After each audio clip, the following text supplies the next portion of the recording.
Ikan cupang di usia 4 bulan normalnya itu ada di kisaran 4 sentian sampai di 4,5 sentian, dan bahkan paling gedenya ikan cupang plakat, half moon, cete gitu ya, itu ada di kisaran 4 senti sampai 4,5 sentian ke atas. Jarang banget sih ikan cupang itu, ikan cupang plakat ya tentunya ya, itu ada di kisaran 5 sentian tuh jarang banget. Karena kalau misalnya udah di 5 sentian biasanya tuh udah masuk di giant sih biasanya.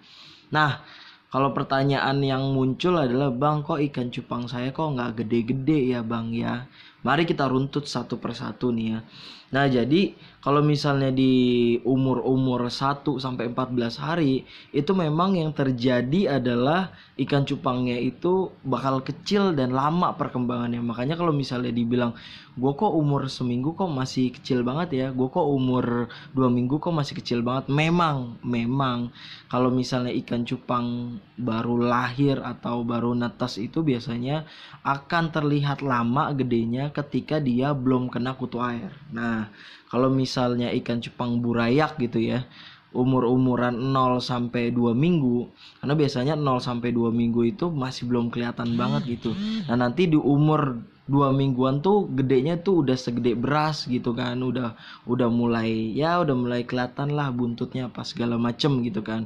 Nah, nanti kalau misalnya perkembangannya yang sudah mulai shoot gede gitu, cepet gede, itu ada di umuran setelah dikasih makan kutu air.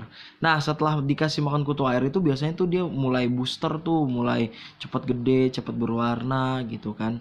Nah, setelah itu nanti gue sih sejujurnya nggak pernah ngukur 1 bulan itu segede apa, 2 bulan itu segede apa, 3 bulan itu segede apa. Cuman yang pasti setelah keluar dari ember, kan gue pakai ember ya, setelah keluar dari ember itu umur 4 bulanan itu si cupang itu ada di kisaran 4,5 senti sampai 4 sentian sampai 4,5 sentian. Nah, itu tuh yang plakat gitu.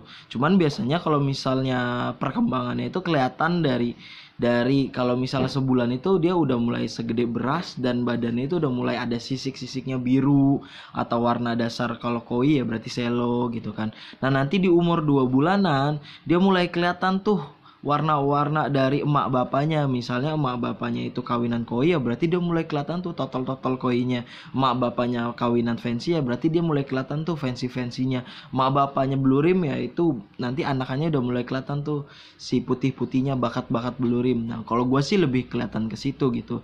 Nanti di umur 3 bulan baru dah tuh digedein lagi. Nah, ada juga beberapa faktor yang sangat mempengaruhi perkembangan atau pertumbuhan si ikan cupang.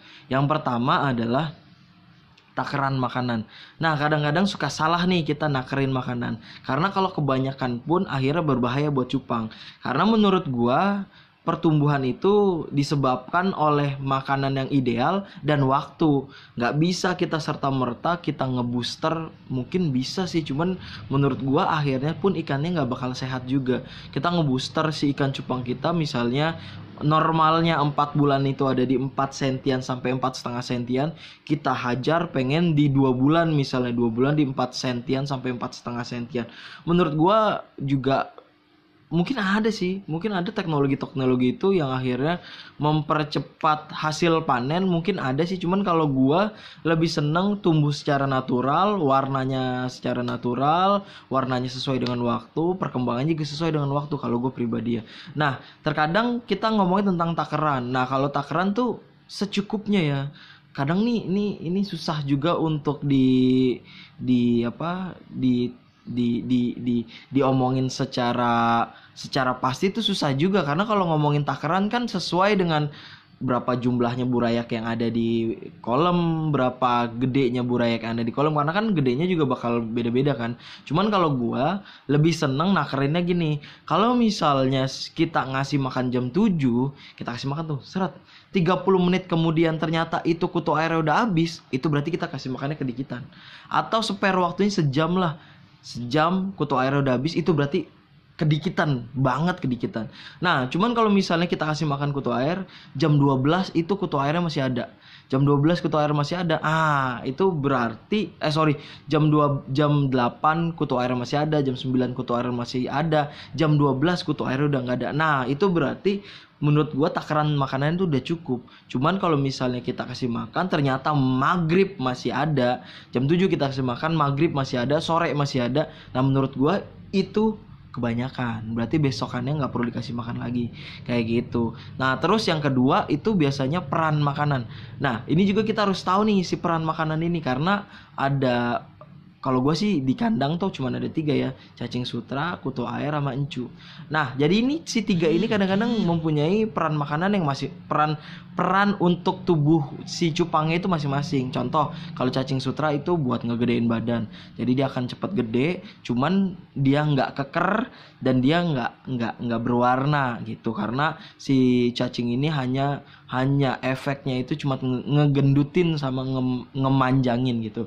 Nah, kalau si encu ini ngebuat ikan cupang kita berotot, ngebuat ikan cupang kita ini lebih keker, ngebuat ikan cupang kita ini kalau misalnya ngebuka itu berlebar gitu kan, lebar terus tegak gitu kan, tulangannya juga kelihatan seger banget gitu kan. Itu kalau misalnya si encu. Nah, kalau si kutu air biasanya itu buat ngegantengin, buat warnanya, buat sisiknya lebih cerah, sisiknya lebih terang, kayak gitu-gitu. Nah, berarti ketiga makanan ini juga harus dikombin, harus dicampur biar akhirnya ngebuat si ikan cupang kita warnanya jadi, badannya jadi, lebarnya juga jadi, kayak gitu.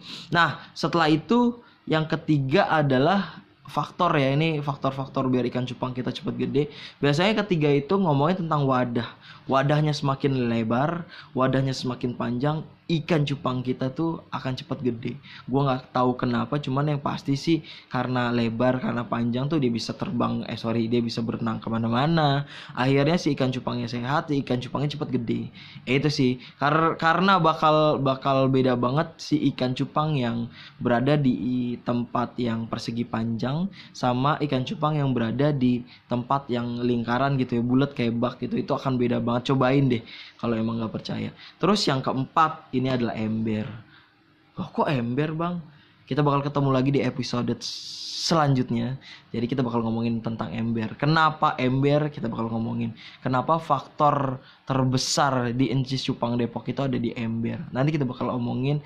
Cuman itu aja materi hari ini. Kurang lebihnya mohon maaf. Kita ketemu lagi di materi-materi selanjutnya.